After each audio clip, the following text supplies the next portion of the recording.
Goedenavond, het is zondag 20 december en u kijkt naar het Zeeuwse nieuws van vandaag.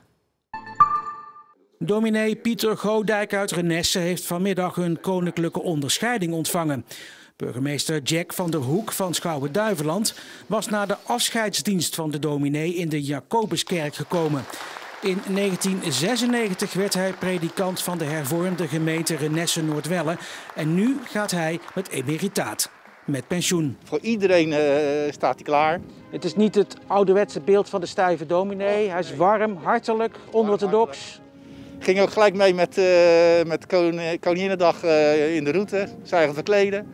Heel bijzonder. Hij is echt een dominee voor het hele dorp, denk ik. En niet alleen voor de mensen die in de kerk komen. Daar ben ik dan ook echt wel trots op. Dan denk ik een mooie, verbindende, fijne man van mens tot mens, zeg maar. De dominee heeft nog wel getwijfeld of de afscheidsdienst wel door kon gaan. In het bijzijn van een kleine 30 personen. Wat een tijd om afscheid in te moeten nemen. Ja, dat is het ook. Ja. Maar dat het nog zo kan is een groot goed. Zoals het nu gegaan is, denkt u prima? Ja, dit was het hoogst haalbare. Het was fantastisch dat dit allemaal nog kon. Wat moet Renesse zonder u als predikant? Nou, er komt heel gauw een opvolger. Hè. Deze is een sollicitatiecommissie en die gaat zoeken naar een opvolger. Dus we hopen over een half jaar een nieuwe dominee te hebben. Dus het werk gaat door. En de gemeente is sterk genoeg om het in de vacaturetijd ook door te zetten.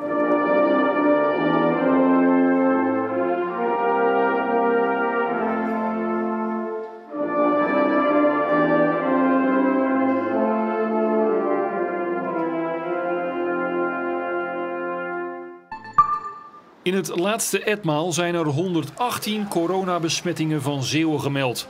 Dat is bijna een halvering van het aantal van de dag ervoor. In de gemeente Terneuzen zijn de meeste nieuwe gevallen gemeld, 28. Landelijk was er wel een stijging te zien. Het aantal besmettingen kwam uit boven de 13.000. Een stijging van bijna 800. Vrijwilligers van mountainbikevereniging de Zeeuwse Kust in Middelburg wisten niet wat ze zagen toen ze zaterdag op het terrein aan de Oude Veerseweg kwamen. Onbekende daders hebben vernielingen aangericht op het terrein. Er zijn hekken gesloopt, jonge bomen omvergetrokken en op meerdere plekken zijn bekers gevonden die duiden op alcoholgebruik. De vereniging heeft de vernielingen gemeld bij de politie. Blije gezichten op de vroege zondagochtend op het Wesselopark in Kloetingen. Waar volwassenen niet meer in grote getalen mogen voetballen, mogen kinderen dat nog wel. En als profvoetballer Yazine Azagari uit Goes dan gasttraining geeft, is dat extra leuk. Zeker omdat hij bij NAC speelt. Ja. In het eerste. Kijk je ook een beetje naar hem op? Nee. Erwin Fransen uit Kwadendamme, die zelf voor derde divisionist Hoek speelt, geeft sinds maart elke zondag training aan kinderen. Vandaag dus met een speciale gast. Het ging eigenlijk vanaf het begin af aan best wel snel met de aanmeldingen. En nou, als ik dan naar mezelf kijk, vond ik het vroeger ook hartstikke leuk als een profvoetballer training kwam geven. En dan was ik er ook bij. Vandaag verzorgde Azagari dus de techniektraining. Volgens hem is er maar één ding belangrijk voor de kinderen. Ja, dat ze gewoon veel plezier moeten hebben in voetbal. Tegenwoordig is het vaak dat we moeten presteren. Maar vooral met zulke trainingen lekker plezier hebben. Hè. En nog een beetje scouten voor NAC? Ja, ik ga eens even kijken. Ik zie wel hier en daar een paar Sparta-pakjes. Dus ik moet even kijken. Maar nee, ik ga even kijken of er een paar goede tussen zitten.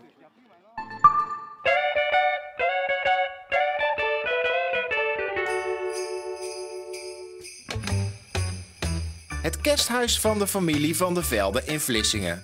Vanaf oktober zijn zij thuis bezig met maar één ding. Het is gewoon hartstikke gezellig. Gewoon gezellige feestdagen maken voor het gezin. Gewoon de sfeer, gewoon gezelligheid. Ja. Versieringen, zoveel lampjes en kerstbomen en kerstballen. Vader Steven is de aanstichter van deze misschien iets wat uit de hand gelopen hobby. Thuis vroeger, we wouden dus ook gewoon hele leuke feestdagen maken voor ons. En die versierden ook heel het huis. En op een gegeven moment neem je dat gewoon mee. Voor mij hoefde het allemaal niet in het begin. Ik vond een kerstboom wel genoeg. Maar ja, op een gegeven moment word je toch besmet. En dan ga je toch meedoen. Ik ben nu net zo gek. En ook de jonge generatie is om. Beide zonen hebben een eigen kerstboom op de kamer. Papa en mama hebben dat verrassing gedaan van €150.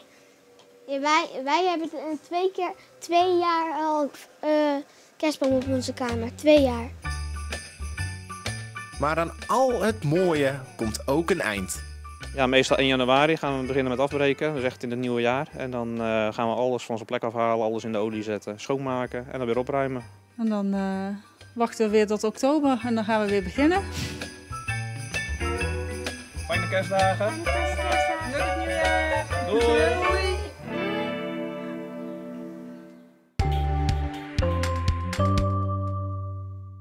We hadden mooie luchten vandaag op deze decemberdag met een matige tot een vrij krachtige zuid- tot zuidwestenwind.